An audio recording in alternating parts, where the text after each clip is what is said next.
Hello everyone, welcome to Crystal IQ knowledge. इस video में हम पढ़ politics in India since independence, class 12th का चैप्टर फर्स्ट।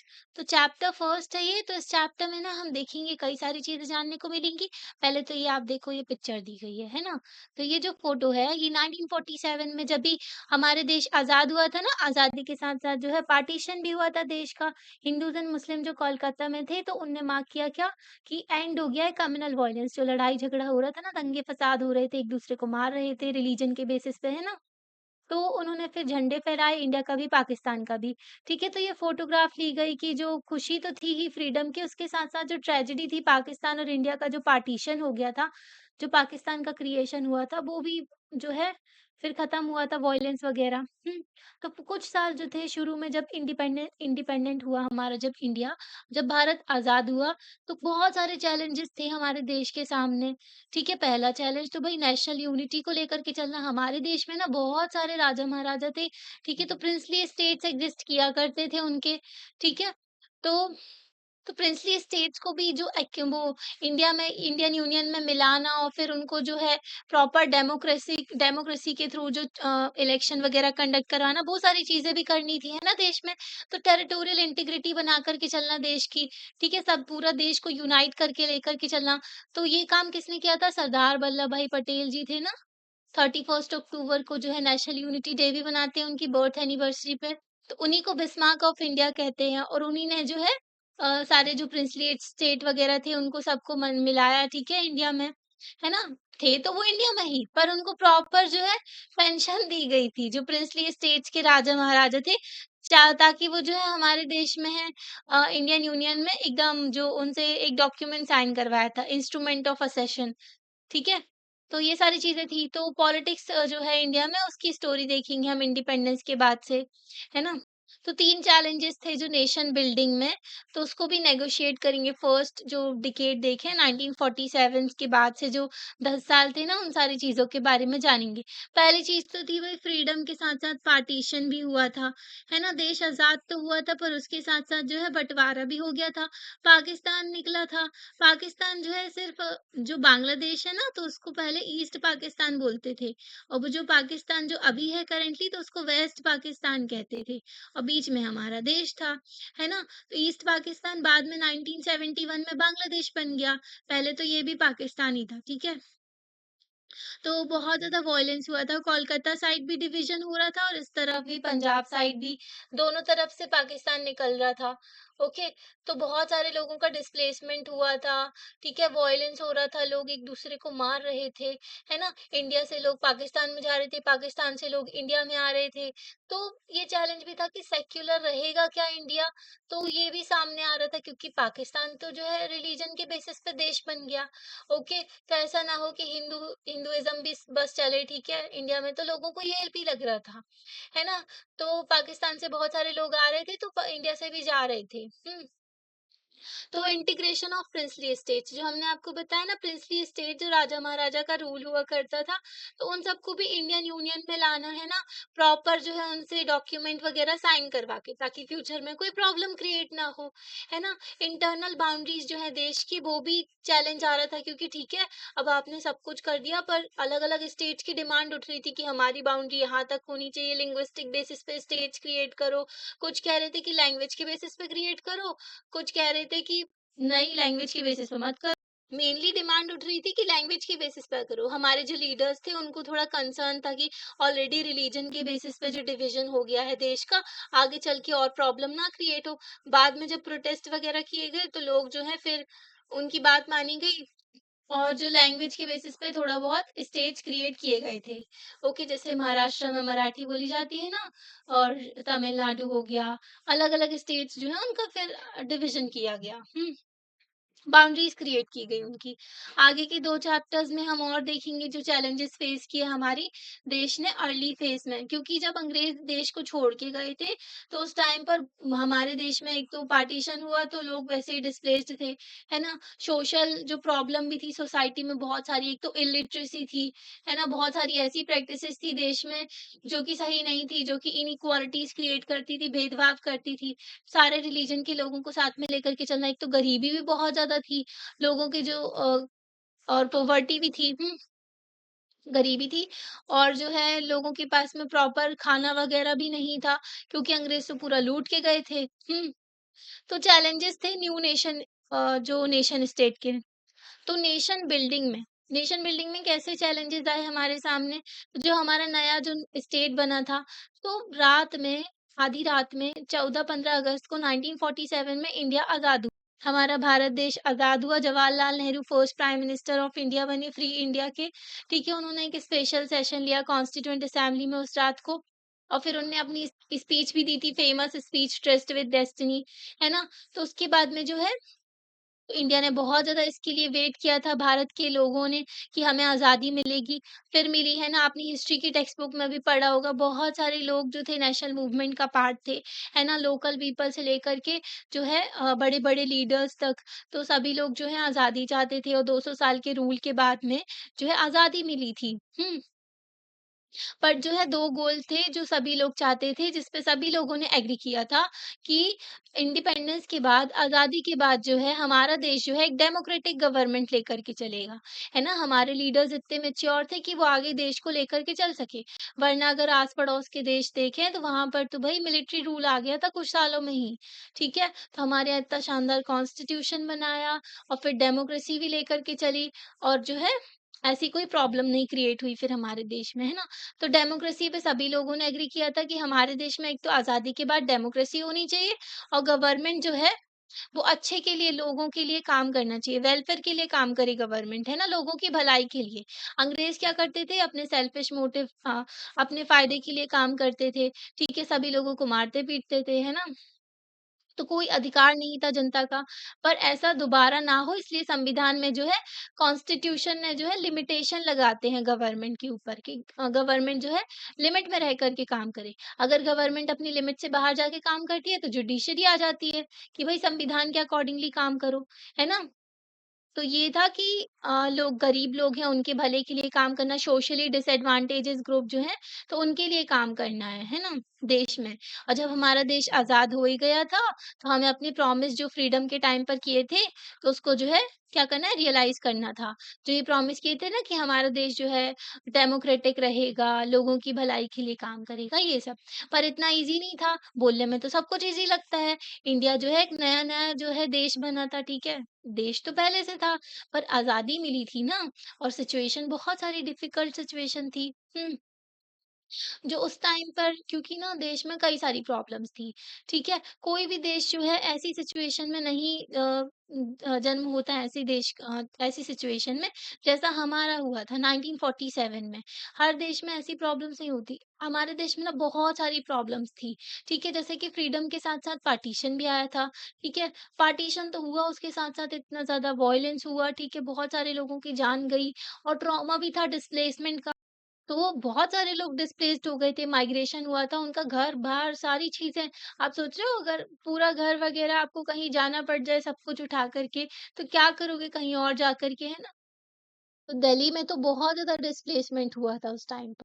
तो इतने सारे मल्टीपल चैलेंजेस फेस किए थे हमारे देश ने उस टाइम पर, फिर भी हमारे लीडर्स थे, उन्होंने कोई होप नहीं छोड़ी और आगे लेकर के चल रहे थे देश को। प्राइम मिनिस्टर नेहरू ने स्पीच दी थी रेड फोर्ट में देखो, लाल किले में 15 अगस्त 1947 में, ठीक है? तो यहाँ पर देखो end of 200 year old British rule Hindustan times का ये न्यूज़पेपर में आया। तो 2 डोमिनेंट क्रिएट किए गए पाकिस्तान और इंडिया की बात की जा रही है यहाँ पर, ठीक है? अब देखो 3 चैलेंजेस थे। गांधी जी के यहाँ पर क्या कह रहे कि जो कल जो है आज़ाद तो हो जाएँगे हम स्लेवरी से जो ब्रिटिश डोमिनेशन की थी। ब्रिटिश ने क्या हुआ था स्लेवरी तो बना कर के रखा था, ठीक है? सभी लोगों को जो बस इंस्ट्रूमेंट की तरह यूज़ करते थे इंडिया के लोगों को। एक्सप्लॉइट करते थे, कोई अधिकार नहीं थे, अत्याचार होता था देश के लोगों के साथ में, है ना? तो स्लेवरी से हम आज़ाद हो जाएँगे ब्रिटिश की, है ना? और जो है आधी रात को जो इंडिया पार्टीशन भी होगा, आज़ादी भी मिलेगी पर पार्टीशन भी होगा। तो आज़ादी की खुशी भी रहेगी और पार्टीशन का दुःख भी रहेगा, है ना? तो महात्मा गांधी ने कोलकाता में चले गए थे। उस टाइम पर महात्मा गांधी 14th अगस्त को पार्टीशन हो रहा था ना, बहुत सारे लोगों की जान गई थी इस टाइम पर। कोलकाता साइड से वेस्ट बंगाल और फिर वहाँ से ना बांग्लादेश जो है आज के टाइम पर, तो वहाँ पर ईस्ट पाकिस्तान क्रिएट हो रहा था। तो इंडिपेंडेंट इंडिया जो है 3 चैलेंजेस फेस किए उसने। फर्स्ट तो था कि एक तो फर्स्ट और इमीडिएट चैलेंज था कि किस तरीके से जो अपने नेशन को यूनाइट लेकर के चलना है ना? शेप करना है नेशन। और हमारी डाइवर्सिटी भी इतनी ज़्यादा थी, तो डाइवर्सिटी को भी लेकर के चलना है हमारी सोसाइटी की, है ना? इंडिया जो है कॉन्टिनेंटल साइज़ है और डाइवर्सिटी भी बहुत ज़्यादा है हमारे देश में। अलग-अलग कल्चर के, अलग-अलग रिलीजन के लोग रहते हैं, अलग-अलग लैंग्वेजेज़ बोलते हैं, है ना? डिफरेंट लैंग्वेजेज़ बोलते हैं लोग। डिफरेंट कल्चर के हैं, डिफरेंट रिलीजन के हैं। तो इसी टाइम पर ना ऐसा भी माना जा रहा था कि इंडिया इतना ज़्यादा डाइवर्स है कि वो साथ में रह ही नहीं सकता। जब अंग्रेज़ गए थे ना तो कह रहे थे कि इनके इनके देश के तो कई सारे टुकड़े हो जाएँगे, ये लोग साथ में रह ही नहीं सकते। और पार्टीशन होने के बाद तो लोग और डर गए थे कि रिलीजन के नाम पे पहले ही देश बँट गया है ना, तो और ज़्यादा लोगों के मन में डर आ गया था। तो बहुत ही ज़्यादा सीरियस क्वेश्चन सामने आ रहा था कि इंडिया का फ्यूचर कैसा रहेगा? ठीक है, अंग्रेज़ जहाँ से भी गए हैं ना, वहाँ पर बर्बादी करके गए हैं, ठीक है? वहाँ पर अच्छी सिचुएशन ये लोग नहीं करके जाते थे। वो लोग चाहते थे कि आज़ाद होने के बाद भी ये लोग आपस में लड़ते-भिड़ते रहें, तभी ये लोग कश्मीर का मुद्दा बनाकर गए। इनको पता था कि राजा हरि सिंह थे, इन्होंने इंस्ट्रूमेंट ऑफ असेशन वगैरह सब साइन कर दिया। फिर भी जो है ये लोग क्या किए वहाँ पर पाकिस्तान का भी चीज़ें रही वहाँ पर, ठीक है? मतलब पाकिस्तान का इंटरफेरेंस और बढ़ता गया और टेररिस्ट एक्टिविटी तो आपको पता ही है ना? गड्ढे कर के अंदर घुसने की कोशिश करते हैं वो लोग। ठीक है? तो इंडिया जो है क्या यूनिफाइड कंट्री के तौर पे सर्वाइव कर पाएगा? तो ऐसा क्वेश्चन भी सामने आया था पार्टीशन के टाइम पर कि आगे चल के इसके देश का क्या होगा? एक तो इतना डाइवर्स है, ऊपर से रिलीजन के नाम पर जो है टूट भी गया है। क्या नेशनल यूनिटी हमारी बरकरार रहेगी? तो क्या हम रिजेक्ट कर दें जो रीजनल और सब नेशनल आइडेंटिटीज हैं? ठीक है, अलग अलग रीजन की ना अलग अलग आइडेंटिटीज थी। आप देखो ना, राजस्थानी हो गए, जो तमिलियंस हो गए, ठीक है, कन्नड़ा पीपल हो गए, ठीक है, मलयालम के हो गए, वेस्ट बंगाल के हो गए, अलग-अलग रीजन से जाने जाते हैं ना अपन, एक-एक एरिया से, तो वहाँ के लोगों की थोड़ी आइडेंटिटी सी बन जाती है। तो क्या उन सबको जो है क्या रिजेक्ट करोगे? ठीक है, बिल्कुल बस नेशनल यूनिटी को लेकर के चलोगे, ठीक है, डाइवर्सिटी को लेकर नहीं चलोगे क्या? ये भी क्वेश्चन आ रहा था। अर्जेंट क्वेश्चन ये भी आ रहा था किस तरीके से इंटीग्रेशन ऑफ द टेरिटरी लेकर, मतलब टेरिटरी हमारे देश के एरिया की बात की जा रही है, इंडिया को किस तरीके से आप लेकर के चलोगे? हाँ। पहले तो हमने देखा कि हमें जो है किस तरीके से यूनाइटेड इंडिया लेकर के चलना है, टेरिटरी भी हमारा जो पूरा देश है उसको यूनाइट लेकर के चलना है, प्रिंसली स्टेट हो गए और जो डाइवर्सिटी है सभी को जो है अकोमोडेट करके चलना है। सेकंड चैलेंज आया था कि एस्टैब्लिश करना डेमोक्रेसी। डेमोक्रेसी एस्टैब्लिश करना इतना ईज़ी नहीं होता है। अगर होता ना तो हर देश में डेमोक्रेसी होती। नॉर्थ कोरिया का किम जोंग उन देखो बैठा हुआ है। पूरे देश को कंट्रोल करके, ठीक है? तो वैसे ही चाइना में देखो वहाँ के प्रेसिडेंट हर चीज़ को कंट्रोल करते हैं। सऊदी अरेबिया देखो, तो कई सारे देश कोशिश करते हैं डेमोक्रेसी आ जाए पर नहीं ला पाते हैं। तो डेमोक्रेसी एस्टैब्लिश करना भी चैलेंज रहता है। इंडियन कॉन्स्टिट्यूशन में आपने पढ़ा भी है। तो कॉन्स्टिट्यूशन हमें क्या देता है? Fundamental rights. फंडामेंटल राइट्स मौलिक अधिकार हर एक सिटीज़न ऑफ इंडिया को दिए गए हैं। पार्ट 3 में है, ठीक है? आर्टिकल 12 से लेकर के 35 तक जो है हमको फंडामेंटल राइट्स दिए गए हैं। ओके, और राइट टू वोट दिया गया हर एक सिटीजन को। राइट टू वोट जो है फंडामेंटल राइट नहीं है, ठीक है? अगर ऐसा होता ना तो जेल में बैठे हुए लोग भी कहते हैं हमारा फंडामेंटल राइट है, हमें वोट देने दो, ठीक है? तो राइट टू वोट जो है हर एक सिटीजन को दिया गया, पर एक फंडामेंटल राइट नहीं है, ये एक कॉन्स्टिट्यूशनल अधिकार है। आर्टिकल 326 के तहत दिया गया है, ठीक है? तो एक ये कॉन्स्टिट्यूशनल राइट है जो कॉन्स्टिट्यूशन ने आपको दिया है। इंडिया ने अडॉप्ट किया representative democracy. Democracy representative democracy based on parliamentary form of government. Democracy ना दो तरीके की होती है, ठीक है? एक होती है डायरेक्ट डेमोक्रेसी, एक होती है इनडायरेक्ट डेमोक्रेसी। डायरेक्ट डेमोक्रेसी में डायरेक्टली लोग जाते हैं, ठीक है, वो अपना कानून बनाते हैं। तो ये छोटे देशों के लिए जहाँ पर कम पॉपुलेशन है वहाँ ठीक है।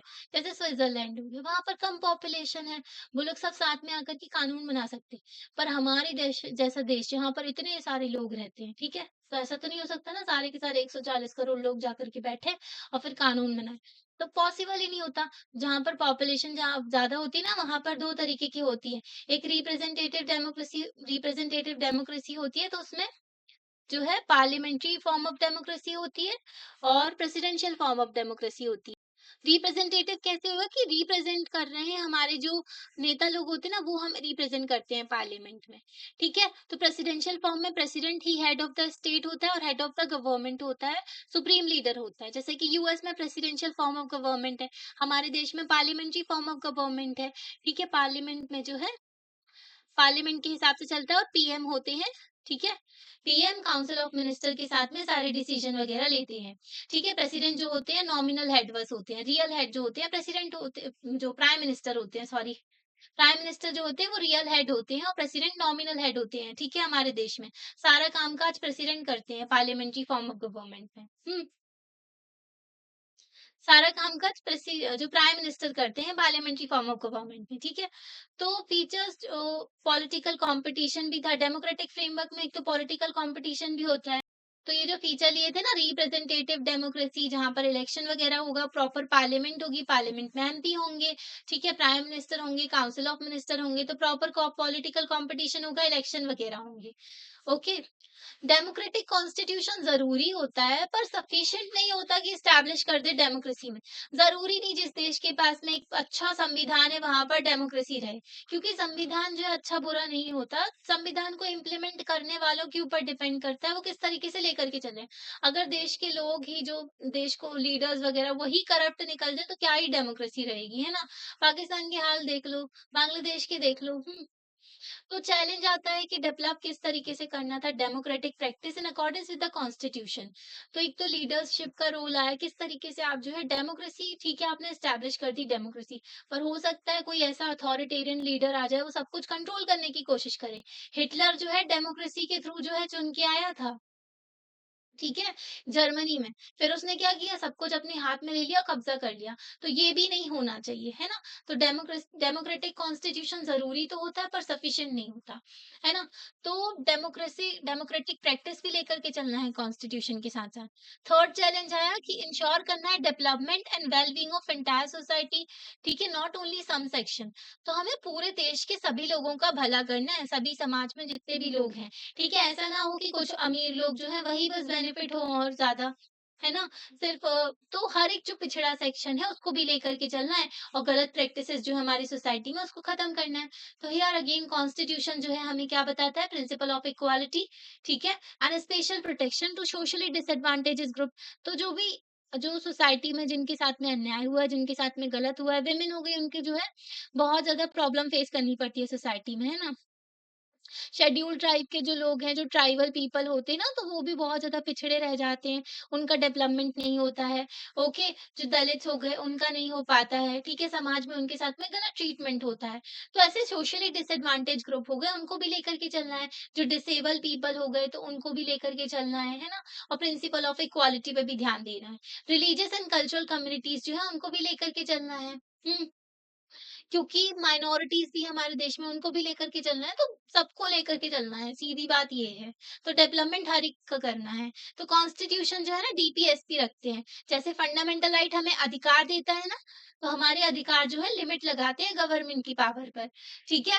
इसलिए ना गवर्नमेंट जो है फंडामेंटल राइट के बहुत पीछे पड़ी रही कि इसको बदल दे, पर संविधान है भई, ऐसे थोड़ी चेंज कर दोगे। जुडिशरी ने फिर चेक लगा दिया कि तुम ऐसा नहीं कर सकते। तो DPSP directive principles of state policy, ये क्या है? ये जो है पार्ट 4 में है संविधान के, आर्टिकल 36 से लेकर के 51 तक। तो ये क्या करते हैं, दिशा दिखाते हैं गवर्नमेंट को कि आपको इस तरफ काम करना है। जैसे कि डीपीएसपी में बोला जाता है कि राइट टू वर्क आपको प्रोवाइड करना है, equal pay for equal work देना है मैन एंड वुमेन को, ठीक है, न्यूट्रिशन लेवल इंक्रीज करना है, मैटरनिटी बेनिफिट देना है, ठीक है, ओल्ड हो गए पीपल, सिक पीपल हो गए, उनका भी देखभाल करना है। तो कई सारी चीजें दी गई हैं डीपीएसपी में। आर्टिकल 47 में बोला गया है कि भाई आपको जो है इंटॉक्सिकेटिंग ड्रिंक्स एंड ड्रग्स होती है उसको बैन करना है ना? जो कि हेल्थ के लिए बिल्कुल अच्छी नहीं होती है। आर्टिकल 40 में बोला गया कि पंचायत को प्रमोट करना है। तो ऐसे कई सारे गोल दिए गए हैं, जो गवर्नमेंट को लेकर के चलना है, जो संविधान में लिखे हुए हैं, ठीक है? तो डेमोक्रेटिक पॉलिटिक्स जो है जिसको अचीव करना चाहिए, तो वेलफेयर गोल दिए गए हैं, ताकि हमारा देश जो है अच्छे से डेवलप हो सके।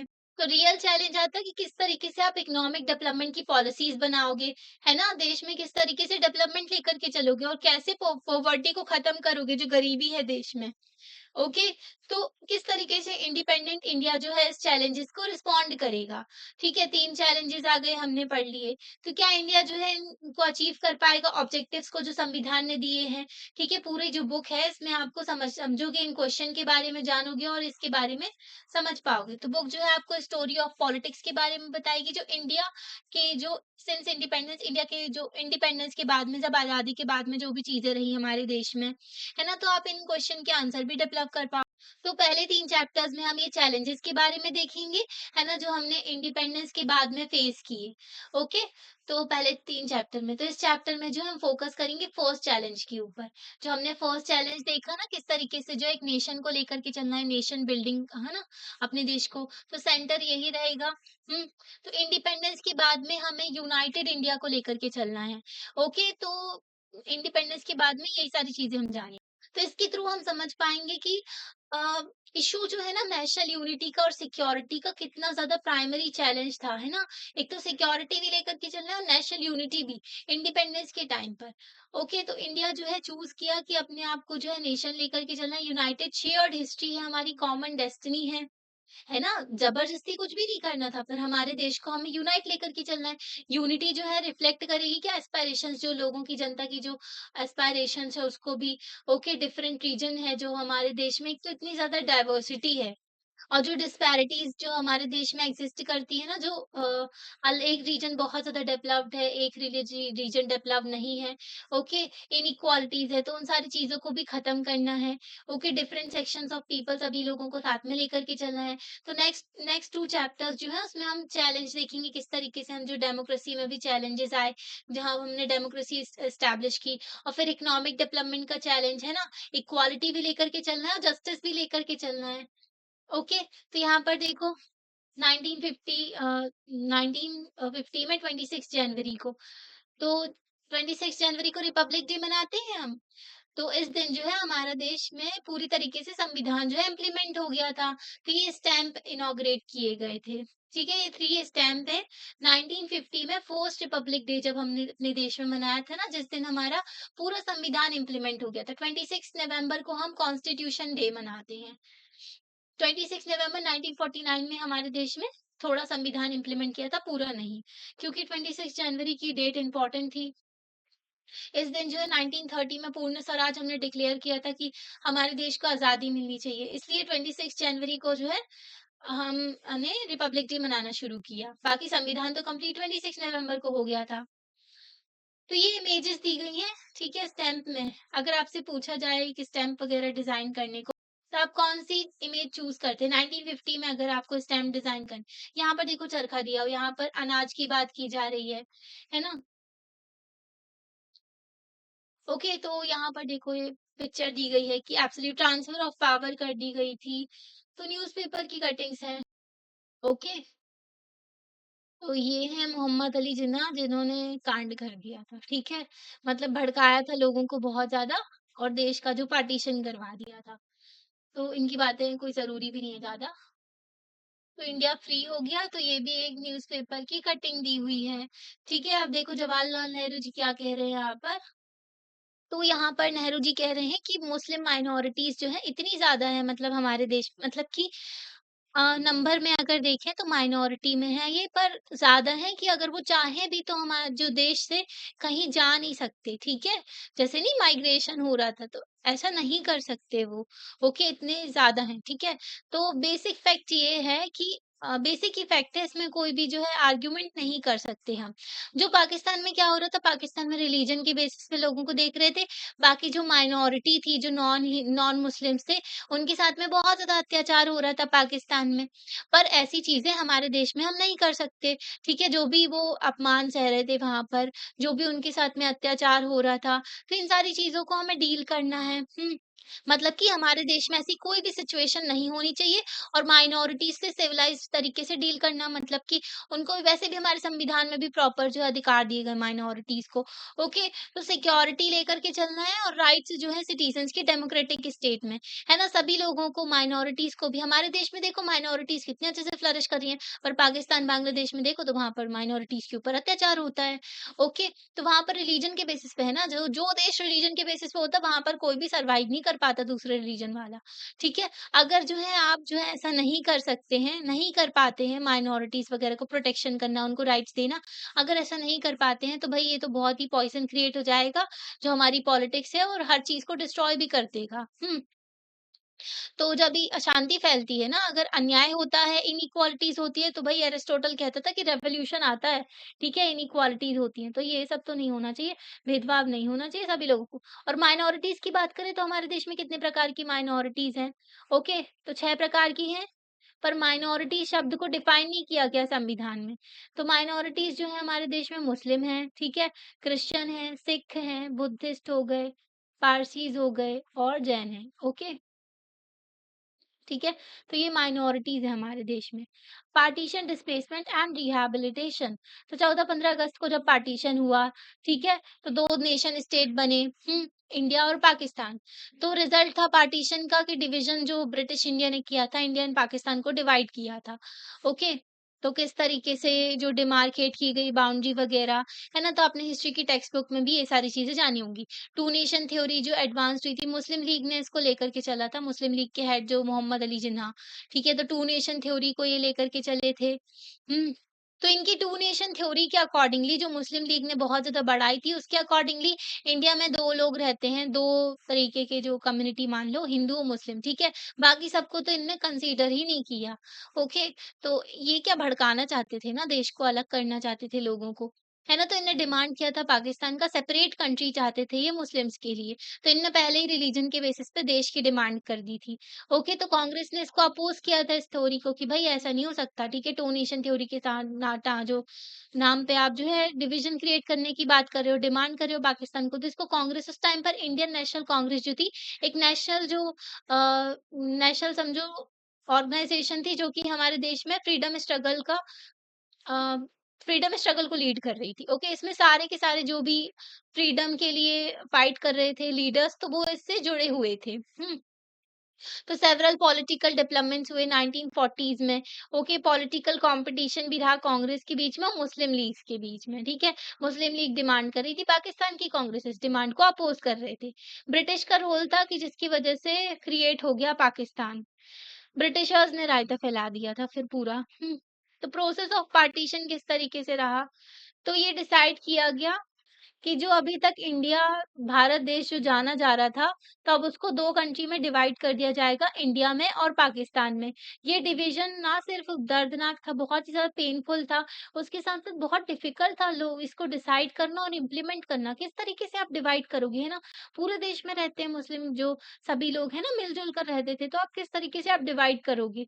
तो ये डिसाइड किया गया प्रिंसिपल ऑफ रिलीजियस मेजॉरिटीज़ के बेस पे।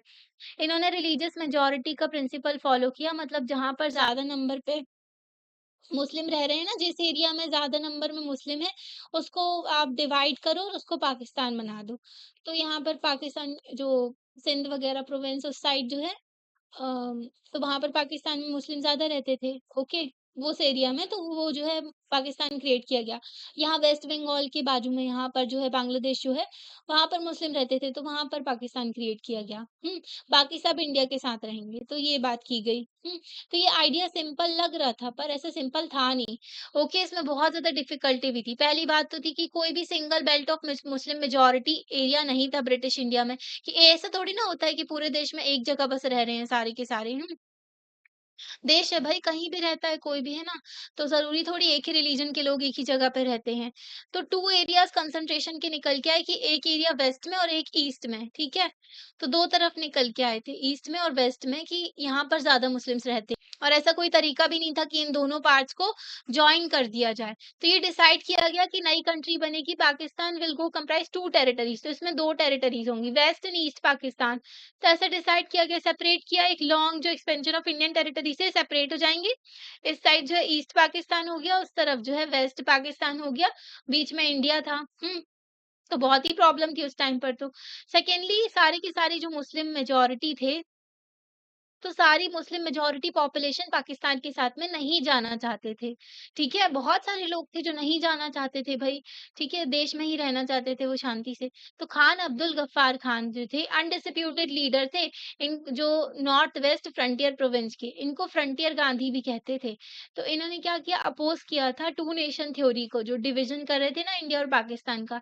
इवेंचुअली वॉइस इनकी जो इग्नोर कर दी गई थी और नॉर्थ वेस्ट जो फ्रंटियर प्रोविंस थी इसको मर्ज कर दिया गया था पाकिस्तान के साथ में। तो नॉर्थ वेस्ट फ्रंटियर प्रोविंस जो है वहाँ पर ये लीडर थे खान अब्दुल गफ्फार खान। तो इनकी वॉइस को इग्नोर कर दिया गया, ये बोल रहे थे कि मत क्रिएट करो ये सब। हुँ। तो ये कह रहा है कि अब समझ में आया कि जो ईस्ट बंगाल है, मतलब बंगाल को क्या बोलते हो? वेस्ट बंगाल क्यों कहते हो? क्योंकि 1905 में पार्टीशन हो गया था बंगाल का, ठीक है? अंग्रेज़ों ने पार्टीशन कर दिया था क्योंकि बंगाल में सबसे ज़्यादा आज़ादी का मतलब अच्छे खासे एजुकेटेड लोग थे, बहुत सपोर्ट कर रहे थे आज़ादी को और हिंदू-मुस्लिम की यूनिटी भी देखने को मिल रही थी। तो इन्होंने पार्टीशन कर दिया था, यहाँ पर ईस्ट बंगाल बना दिया था और वेस्ट बंगाल बना दिया था। बाद में ये ईस्ट बंगाल जो था ये ईस्ट पाकिस्तान बन गया, फिर ईस्ट पाकिस्तान के बाद में ये जो है बांग्लादेश बन गया। ठीक है? तो फिर बांग्लादेश बन गया, ओके? इसलिए जो है हम वेस्ट बंगाल कहते हैं, जबकि वो वेस्ट में नहीं है। ये क्या हो गया? ओके, तो थर्ड प्रॉब्लम थी कि 2 of the Muslim majority provinces जो थी ब्रिटिश इंडिया की, पंजाब एंड बंगाल की जो है प्रॉब्लम निकल के आ रही थी क्योंकि इस एरिया में ना नॉन मुस्लिम्स भी मेजॉरिटी में थे, ओके? और मेजॉरिटी में मुस्लिम्स भी थे, तो दोनों ही चीज़ें निकल के आ रही थी। तो किस तरीके से डिसाइड करें, ये दोनों प्रोविंसेस को बाइफरकेट कर दिया गया, रिलीजियस मेजॉरिटी के बेसिस पे डिस्ट्रिक्ट क्रिएट किया कर दिए गए थे। पर ये भी जो है इसमें भी प्रॉब्लम्स थी, मतलब डिसीजन जो है जो आधी रात को जब 14-15 अगस्त को जब देश आज़ाद हो रहा था, उस टाइम पर भी नहीं ले पाए थे। तो बहुत सारे लोग जो थे, लोगों को पता ही नहीं था कि मतलब वो इंडिपेंडेंस किसकी मना रहे हैं, ठीक है? तो पाकिस्तान के लिए कि इंडिया के लिए, वो किस तरफ से आज़ाद हुए हैं। लोग कन्फ्यूज़्ड हो गए थे, वो तो भारत के ही थे, बाद में उनको पाकिस्तान का बना दिया गया। तो पार्टीशन जब हुआ दोनों प्रोविंसेस का, तो इसकी वज़ह से बहुत ज़्यादा ट्रॉमा भी हो गया था, ओके? पार्टीशन का। तो ये जो है फोर्थ और मोस्ट जो अभी एक और प्रॉब्लम निकल के आई थी पार्टीशन की, प्रॉब्लम ऑफ माइनॉरिटी। तो माइनॉरिटीज़ की प्रॉब्लम निकल के आई दोनों साइड्स में, ठीक है? तो बहुत सारे लाखों हिंदू और सिख जो थे, वो एरियाज़ जो कि पाकिस्तान में रहा करते थे पहले, ठीक है? Equally large number of Muslims जो कि इंडिया साइड जो पंजाब और वेस्ट बंगाल में रहते थे और दिल्ली में भी, तो वो लोग जो है फँस गए थे। तो वो अपने आप को भी ट्रैप्ड फँसा हुआ महसूस कर रहे थे, ठीक है? तो ऐसा मन तो वो अपने आप को इस तरीके का मतलब एलियन समझने लगे थे कि वहाँ पर जिस जगह पर उनके पूर्वज रहे, उनके एंसेस्टर रहे सेंचुरीज़ से, तो वो जगह जो है उनके लिए एलियन बन गई है, ठीक है? वो मतलब उस जगह से दूर हो गए हैं, है ना? अब पाकिस्तान में जो अलग देश क्रिएट हो गया है, ओके, अब उनको पता ही नहीं चल रहा कि किस देश में है वो, ओके? तो ये भी प्रॉब्लम क्रिएट हो गई थी। एज़ सून एज़ जब क्लियर हो गया कि कंट्री का पार्टीशन हो रहा है, तो वॉयलेंस भी बहुत ज़्यादा बढ़ गया था, ठीक है? कम्युनिटीज़ के अगेंस्ट में बहुत ज़्यादा वॉयलेंस बढ़ गया था। तो जहाँ पर कम नंबर में लोग थे, वो जो ज़्यादा नंबर वाले थे, वो एक-दूसरे को मतलब मार रहे थे, मेजॉरिटी वाले माइनॉरिटी को, तो दंगे होने लगे थे। ट्रेनें नहीं ऐसे भर-भर के जा रही थी पाकिस्तान और वहाँ से भी भर के आ रही थी हिंदुओं में। किसी ने अंदाज़ा नहीं लगाया था कि इतनी ज़्यादा जो है वॉयलेंस हो जाएगा। मोहम्मद अली जिन्ना का किया धरा था, उनने ऑर्डर किया था ये सब, ठीक है? तो किसी ने भी ऐसा प्लान मतलब कोई प्लान था ही नहीं भाई कैसे हैंडल करें कि इतना वॉयलेंस क्रिएट हो जाएगा ये पार्टीशन के चक्कर में। इनिशियली जो पीपल थे और पॉलिटिकल लीडर्स थे, जो लोग थे, पॉलिटिकल लीडर्स थे, वो होप कर रहे थे कि ये वॉयलेंस जो है टेम्परेरी है और खत्म हो जाएगा, इसको कंट्रोल कर लेंगे। पर ऐसा नहीं हो रहा था, है ना? बढ़ता जा रहा था, आउट ऑफ कंट्रोल हो गया था भाई वॉयलेंस इतना ज़्यादा लोग जो है दंगे-फ़साद, मारा-पीटी कर रहे थे, ठीक है? जान ले रहे थे, रेप हो रहे थे वुमेन्स के, बच्चों की जान ली जा रही थी।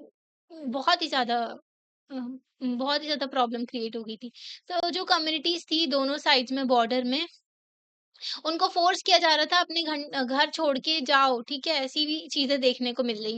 कुछ घंटों के नोटिस में बोला जा रहा था नोटिस दे देता भाई निकलो यहाँ से, तो ये भी चीज़ें देखने को मिल रही थी देश में। ओके, तो कॉन्सिक्वेंसेस ना क्या निकल के आया, उसका परिणाम क्या था पार्टीशन का? 1947 में जो ईयर जो था longest year, one of the largest and most abrupt unplanned निकल के आया। ट्रेजिक ट्रांसफर ऑफ पॉपुलेशन, मतलब इतना ज़्यादा ट्रांसफर हुआ था ना पॉपुलेशन का, इधर से उधर के, इंडिया से जा रही है पाकिस्तान में, पाकिस्तान से इंडिया में आ रहे हैं लोग। हिंदू, मुस्लिम्स यही जो आपस में लड़ाई झगड़े हो रहे थे। ओके, सिख भी बहुत सारे थे, उनकी भी जान गई थी, और भी बहुत सारे लोगों की, ठीक है? तो इतनी ज़्यादा एट्रोसिटी, अत्याचार हो रहे थे, लोगों की जान जा रही थी दोनों तरफ से, है ना? रिलीजन के नाम पे, देखो धर्म के नाम पे लोग लड़ रहे हैं, कोई धर्म सिखाता है क्या मार-पीट करना? हाँ, पर ये लोग लड़ रहे थे धर्म के नाम पे, क्योंकि इनको भड़काया गया था, और ये लोग थे मंदबुद्धि जो आपस में लड़ने-भिड़ने लगे। कुछ लोग अपने प्रोटेक्शन के लिए लड़ रहे थे कि भाई हमारे साथ कुछ ना हो, है ना? तो जो है कम्युनिटी एक-दूसरे को मार रही थी, ओके? तो बहुत ज़्यादा सिचुएशन खराब हो गई। यहाँ पर देखो ट्रेन की पिक्चर दी गई है, इस तरीके से भरी हुई थी, फुल ऑफ रिफ्यूजी, ऐसी सिचुएशन क्रिएट हो गई थी, ठीक है? भर-भर के ट्रेन आ रही जा रही थी। सिटीज़ जैसे कि लाहौर हो गई, अमृतसर, कोलकाता, ये जो है डिवाइड हो गई थी कम्युनल ज़ोन पे, जो रिलीजन के बेसिस पे। मुस्लिम जो है अवॉइड कर रहे थे कि उस एरिया में ना जाएँ जहाँ पर हिंदूज़ हैं और सिख रह रहे हैं। सिमिलरली हिंदू और सिख जो है डर रहे थे कि जो है एक-दूसरे से डर ही रही थी कम्युनिटीज़, ओके? कि ये क्या हो गया? कि भाई मेजॉरिटी एरिया में जाएँगी तो उनके ऊपर अटैक होगा। तो वैसे ही हिंदू और सिख्स ना दूर रह रहे थे, जो मुस्लिम जो प्रीडोमिनेंस जिस एरिया में मुस्लिम है वहाँ पर ना जाएँ, है ना? तो फ़ोर्स किया गया लोगों को अपने घर छोड़ने के लिए, ठीक है? बॉर्डर से मतलब कि मूव चले जाओ दूसरी बॉर्डर की तरफ, है ना? और लोग जो हैं वो बहुत ज़्यादा सफ़र कर रहे थे। भई उनको घर-बार सब कुछ छोड़ के जाना पड़ रहा था। ओके, उनकी ज़िंदगी जहाँ पर कटी वो जगह उनको छोड़ के जानी पड़ रही थी। ऊपर से डर लग रहा था कि कोई आके मार ना दे, है ना? कितनी खतरनाक फीलिंग थी।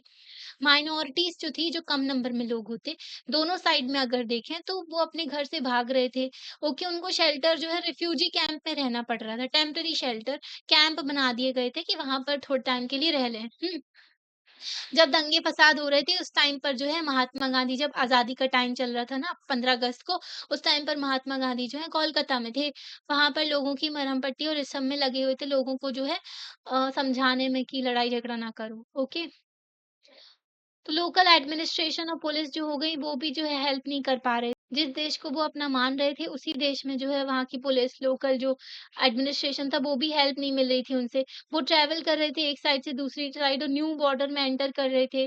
ओके, पैदल ही लोग जा रहे थे क्योंकि भई मरने का भी डर लग रहा था, है ना? इस जर्नी में जब वो ट्रैवल कर रहे थे उस टाइम पर भी उनके ऊपर अटैक किए जा रहे थे, उनकी जान ली जा रही थी, रेप किया जा रहा था औरतों का। ये बहुत ही बुरी चीज़ होती है ना कि आप जो देखो अगर कहीं भी लड़ाई झगड़ा दंगे फसाद होते, सबसे ज्यादा प्रॉब्लम जो है वुमेन को फेस करनी पड़ती है।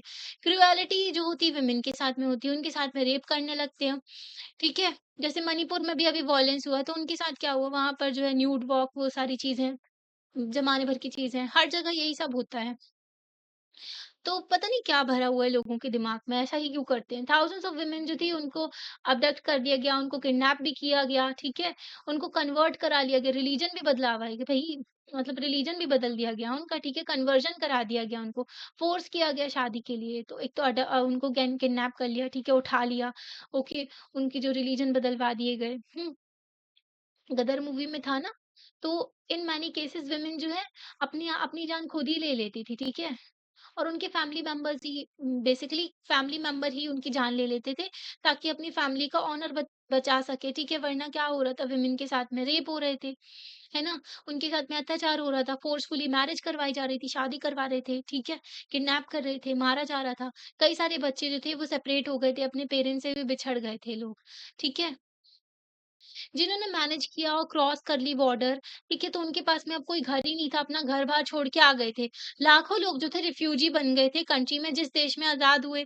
ओके, रिफ्यूजी कैंप में रहना पड़ रहा था, महीनों तक वो रिफ्यूजी कैंप्स में रहे सालों तक भी, ठीक है? तो साल भी उनको बिताने पड़े। यहाँ पर देखो शॉर्ट स्टोरी दी गई है, जो हॉस्पिटैलिटी डिलेड। तो यहाँ पर जो है राइटर्स जो थे, जो मतलब कि दंगे-फ़साद कर रहे थे ना, वो लोग क्या कर रहे थे, चलती हुई ट्रेन को रोक रहे थे। उसमें से जो उनकी कम्युनिटी से बिलॉन्ग करते थे लोग, उनको तो छोड़ दे रहे थे। जो दूसरी कम्युनिटी वाले थे, मतलब दूसरे रिलीजन की कम्युनिटी वाले, उनको ट्रेन से बाहर निकाला जा रहा था, उनको मारा-पीटा जा रहा था, ठीक है? जो उनके ऊपर तलवारें वगैरह और जो बुलेट गोलियाँ चलाई जा रही थी। बाकी सारे पैसेंजर्स थे, उनको हलवा, फ्रूट्स और मिल्क दिया जा रहा था, ठीक है? चीफ ऑर्गनाइज़ेशन ने कहा कि भाइयों-बहनों, ट्रेन अराइवल थोड़ा डिले हो गया है, ठीक है? तो यही सब चीज़ें देखने को मिली, ओके। तो राइटर्स हो गए, पोएट्स हो गए, फ़िल्म मेकर्स हो गए, हर चीज़ ने जो है पाकिस्तान को एक्सप्रेस्ड किया। जो इतना ज़्यादा लोगों को मारा जा रहा था, ठीक है? इतने सारे लोग जो डिस्प्लेस्ड हो गए। जो इंडिया के राइटर्स, फ़िल्म मेकर्स, पोएट्स थे ना, उन्होंने एक्सप्रेस किया कि भई जो इंडिया और पाकिस्तान के, तो उन्होंने बताया कि इतने सारे लोगों की जान जा रही थी, सफ़रिंग जो मतलब लोगों का दर्द वो बयाँ कर रहे थे चीज़ें लिख कर के, उसके ज़रिए बता रहे थे, ठीक है? जो इतना ज़्यादा डिस्प्लेसमेंट हो गई थी, वॉयलेंस हो रहा था। अपनी novels, short story, poem, film इन सब चीज़ों में लिख-लिख कर लोग बता रहे थे। उस टाइम पर वीडियो को जो मोबाइल नहीं था ना, जो वीडियो बना-बना के डालते लोग, है ना? नहीं तो हर चीज़ की तो वीडियो बनाते हैं आजकल, ठीक है? तो रिकाउंट जो अगर देखें, इतना ज़्यादा ट्रॉमा देखने को मिला पार्टीशन का भी। इतनी देर से अपन यही पढ़ रहे हैं ना कि डिस्प्लेस्ड हो गए, लोगों की जान गई, बहुत सारे लोगों की, है ना? तो अभी चैप्टर में देखो इतना सारा अपन चीज़ें पढ़ रहे हैं अभी तक। तो ऐसा भी कहा जा रहा था कि जो है ना, जो सर्वाइव किए थे ना, जो पार्टीशन से जो लोग जिनकी जान बच गई थी, पार्टीशन में इधर-उधर आके फिर रिफ्यूजी कैंप में रह रहे थे। तो वो लोग डिस्क्राइब कर रहे थे कि पार्टीशन जो है ना, दिल जो है डिवीज़न हो गया है हार्ट का। ठीक है? दिल टूट गया है, तो मतलब बता रहे थे वो इस तरीके से अपनी भावनाओं को व्यक्त कर रहे थे, ठीक है? गांधी जी देखो नौखाली बांग्लादेश में जो है 1947 में, तो ये इमेज दी गई है। पार्टीशन जो सिर्फ डिवीज़न नहीं किया था प्रॉपर्टीज़ का, लायबिलिटीज़ का एंड एसेट्स का, जो भी प्रॉपर्टी हर चीज़ का डिवीज़न तो हुआ था और पॉलिटिकल डिवीज़न भी हुआ था देश का एंड एडमिनिस्ट्रेटिव भी।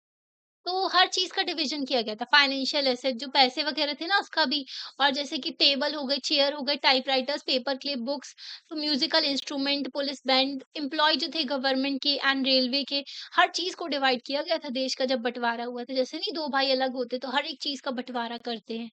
तो अबव ऑल इट बहुत ही ज़्यादा वॉयलेशन जो वॉयलेंट रहा, सेपरेशन जो हुई कम्युनिटीज़ का, फिर से वॉयलेंस वग़ैरह बहुत ज़्यादा था, है ना? जो आज तक नेबर अच्छे से रह रहे थे, अब जो है दुश्मन बन गए थे। इतने ज़्यादा मतलब क्या ही बोले, है ना? वॉयलेंस ही वॉयलेंस था।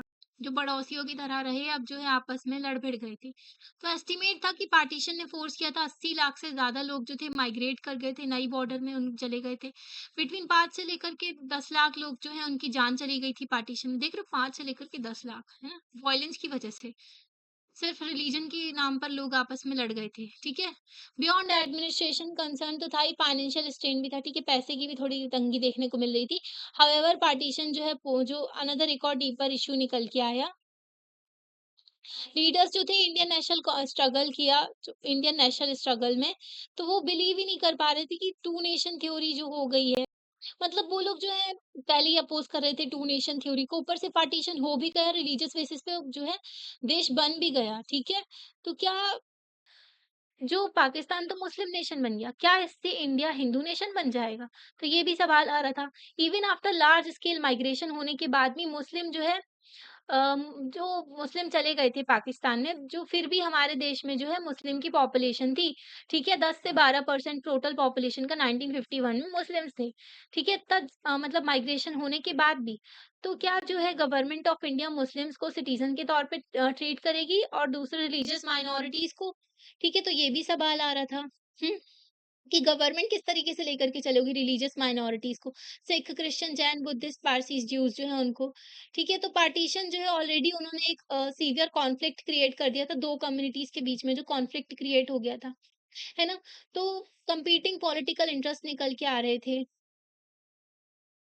मुस्लिम लीग जो थी फॉर्म्ड किया उन्होंने, प्रोटेक्ट करेंगे interest of the Muslim in colonial India.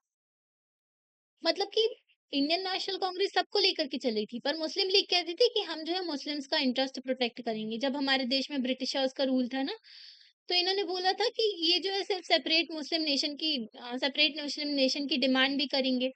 Okay, तो ऐसी भी ऑर्गेनाइजेशन थी जो हिंदूज को जो है बोल रही थी कि हिंदू नेशन बनाएंगे हम अपने इंडिया को। तो ऐसी भी ऑर्गेनाइजेशन निकल के आ रही थी। बट ज्यादातर जो लीडर्स थे ना नेशनल मूवमेंट के, वो बिलीव करते थे कि इंडिया जो है सारे जो पर्सन है, कोई भी रिलीजन के जो लोग हैं, तो वो इक्वल हैं सभी लोग, और इंडिया जो है वो कंट्री है मतलब ऐसी कंट्री नहीं है इंडिया जो कि एक सुपीरियर स्टेटस दे, ठीक है? एक फ़ेथ के जो मतलब एक रिलीजन वाले लोगों को एक जो मान्यता वाले और किसी और को इन्फीरियर है ना, जो दूसरे रिलीजन वाले हैं उसको नीचा ट्रीट करें, तो ऐसा नहीं है। हमारे देश में सभी लोगों को इक्वली ट्रीट किया जा रहा है। ऐसे भी लीडर्स थे ऐसी बातें बोलने वाले। सारे सिटीज़न्स जो थे उनको इक्वल तरीके से ट्रीट करना है रिस्पेक्टिव ऑफ देयर रिलीजन के बेसिस पे उनको डिस्क्रिमिनेशन नहीं करना है।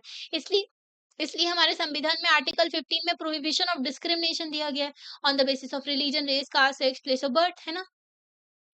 तो बीइंग रिलीजियस और किसी और रिलीजन पे बिलीव करना ये टेस्ट नहीं हो सकता सिटीजनशिप का। ओके, तो हमारे देश को सेक्युलर लेकर के चलना है, सेक्युलर नेशन, है ना? सेक्युलरिज्म का आपको मीनिंग हमने आपको बताया था ना, पढ़ा था 11th क्लास में। ओके, तो इंडियन कॉन्स्टिट्यूशन जो है इसको सेक्युलरिज्म है, ठीक है? सेक्युलरिज्म जो बेसिक फीचर है हमारे संविधान का। सेक्युलरिज्म वेस्ट में क्या होता है? Mutual exclusion, separation of state from religion, strict जो लाइन होती है। पर हमारे देश में ऐसा नहीं है, हमारे जो है सेक्युलरिज्म पॉजिटिव सेक्युलरिज्म है। यहाँ पर जो है गवर्नमेंट जो है इंटरवेन भी कर सकती है रिलीजन के अंदर, अगर वो रिलीजन की कोई प्रैक्टिस जो है वो गलत है, लोगों की डिग्निटी का वायलेशन करती है। फॉर एग्जांपल जो अनटचेबिलिटी, तो उसको बैन किया गया, है ना?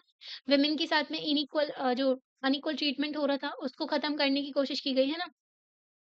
तो इक्वली ट्रीट करते हैं हमारे यहाँ गवर्नमेंट सारे रिलीजन को, और इंटरवीन भी कर सकती है अगर कोई गलत प्रैक्टिस होती है रिलीजन के अंदर। अभी यहाँ पर ये न्यूज़पेपर्स की कटिंग दी हुई थी। ओके, यहाँ पर देखो, ये क्या हो गया? हाँ, यहाँ पर ये महात्मा गांधी का सैक्रिफाइस बताया गया है। और यहाँ पर गरम हवा, तो फ़िल्मों में भी ये पार्टीशन वग़ैरह शो किया गया था, तो यही यहाँ पर बताया गया है।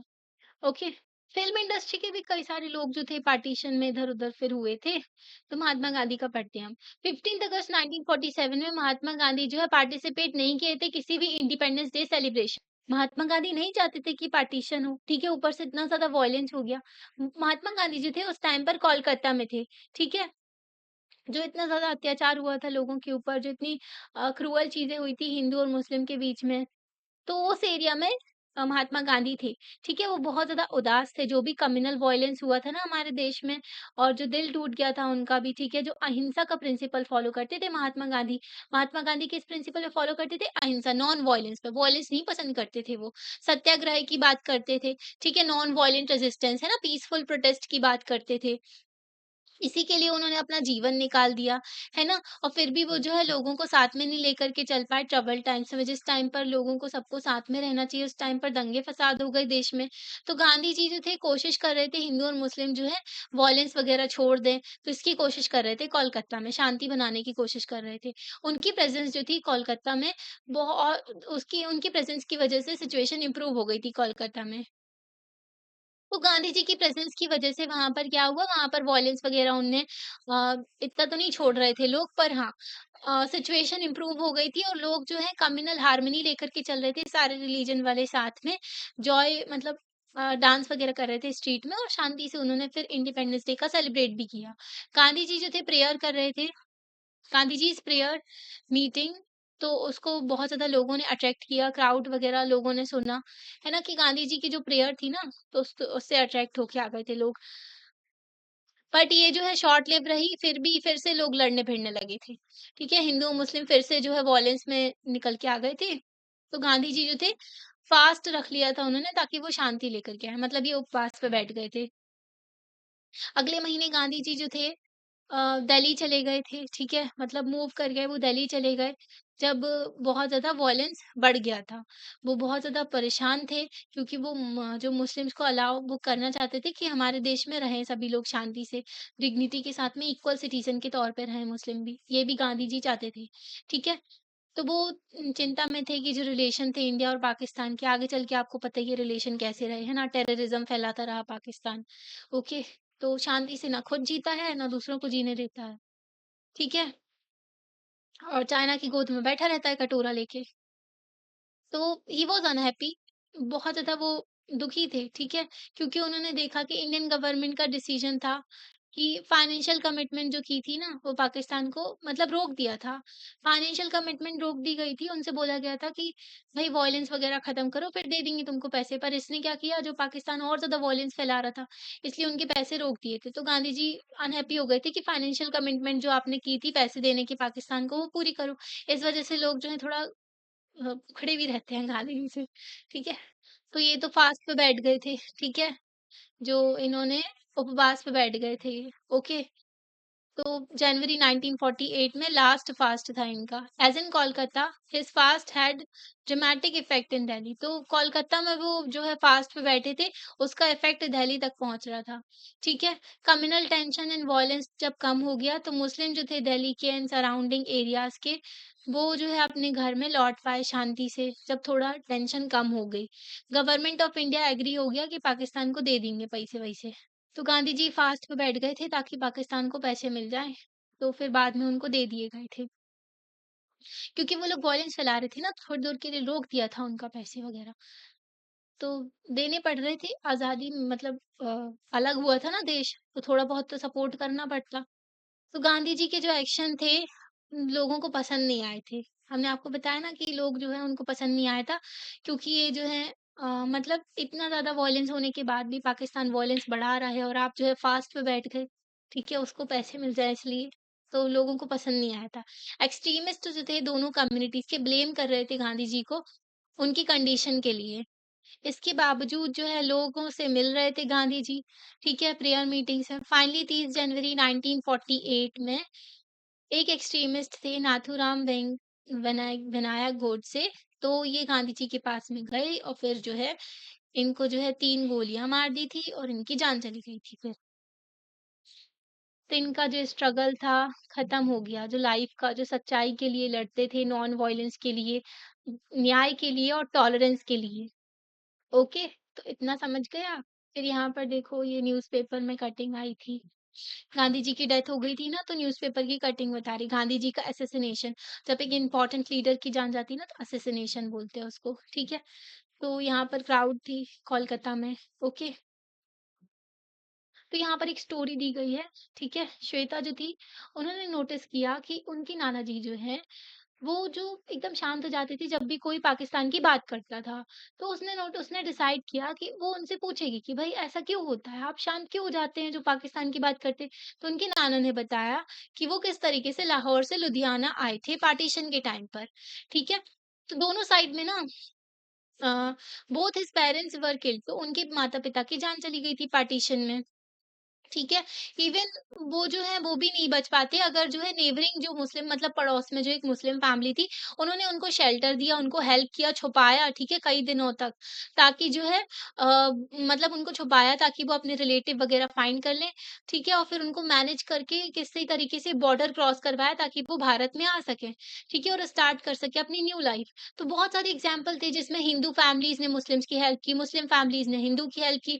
तो बहुत सारे ऐसे एग्जाम्पल देखने को मिले, शेल्टर देते थे, लोग एक-दूसरे की जान बचाते थे। जब क्राइसिस का टाइम चल रहा था, जब एक-दूसरे को मारने में तैयार थे। हम आपको बता रहे हैं ना, ये सब जो है लीडर्स जो थे ना, जैसे मुस्लिम लीग वगैरह, तो ये सब भड़का रहे थे वॉयलेंस। बाकी लोग जो इतने बुरे नहीं होते, एक-दूसरे को मतलब कोई नहीं चाहता है भाई अशांति हो, मार-पीट हो, ठीक है? सब लोग अपनी ज़िंदगी शांति से जीना चाहते हैं। तो वॉयलेंस जो है पार्टीशन की वजह से हुआ था, उस टाइम पर इनकी कई सारी फैमिलीज़ एक-दूसरे की मदद कर रहे थे। तो इससे हमको देखने को मिलता है कंपैशन एंड सॉलिडैरिटी, जो लोग एक-दूसरे की मदद कर रहे थे ना, रिलीजियस ग्राउंड के थे, अलग-अलग कम्युनिटीज़ के थे और लड़ाई-झगड़े हुए रहे थे, फिर भी वो एक-दूसरे की मदद कर रहे थे। क्या आपने ऐसी कोई सिमिलर स्टोरी सुनी है? तो आप अपने ग्रैंड पेरेंट्स से पूछ सकते हो, ठीक है? उनकी जनरेशन की मेमोरीज़ वगैरह, जो इंडिपेंडेंस डे के टाइम पर थी। ओके, और जो ट्रॉमा रहा पार्टीशन का, तो क्या एक्सपेक्टेशन थी उनकी इंडिपेंडेंस से और क्या उनको मिला? तो ये सब भी आप जान सकते हो, ठीक है? तो अब आगे का चैप्टर ना सेकंड पार्ट में पढ़ेंगे। आपको लेक्चर कैसा लगा आप लाइक करके बता सकते हो, चैनल को सब्सक्राइब कर सकते हो, अपने फ्रेंड्स के साथ में शेयर कर सकते हो। थैंक यू और happy new year. Thank you.